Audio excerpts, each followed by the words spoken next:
खुलुमबाय। दिनै 21 जुन 2026 गिबियावनो गोजोन फुंबिलिनि गाहाम हामलायनायखौ बयनिसिमबो जासिहरनाय थाबाय। राशिफोरखौ फरायनायनि सिगां आंनिफ्राय आनान गसाइनिसिम आरज खालामनाय जायोदि दिनैनि साना बुहुमनि साफ्रोमबो सुबुंफोरनि थाखाय गाहामैनो गाहाम बारलांनो हायो। जेबो खैफोद आफोद जायालासे फैदो दानिया दिनैनि राशिफोरखौ खोनासंदिनि गिबियावनो दङ मेष राशि। खामानि गैयै सुबुंफोरा खामानि मोनगोन। मेष राशिनि खाफाल गोनां अनजिमाया 3। वृष राशि। फालांगियाव मुलाम्फा जागोन। वृष राशिनि खाफाल गोनां अनजिमाया 8। मिथुन राशि। फालांगिया लासै जागोन। मिथुन राशिनि खाफाल गोनां अनजिमाया 9। कर्कट राशि। खामानिनि अनगायै मावख'आव थागिबिफोरनि मोजां मोननायनि बाथ्रा सावरायगोन। कर्कट राशिनि खाफाल गोनां अनजिमाया 4। सिंह राशि। गावनि देहानि सायाव नोजोर हो। सिंह राशिनि खाफाल गोनां अनजिमाया 8।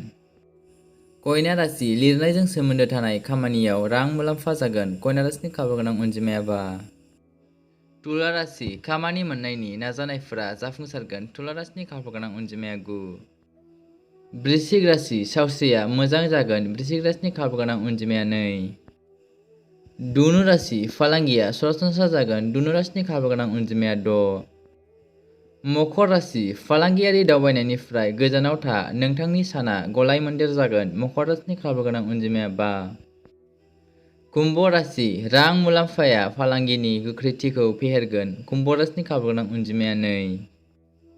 मीन राशि। खामानियाव मुखुब जागोन। मीन राशिनि खाफाल गोनां अनजिमाया 6। दिनैनि राशि फरायनाया एसेनोसै। गोजोन्थों।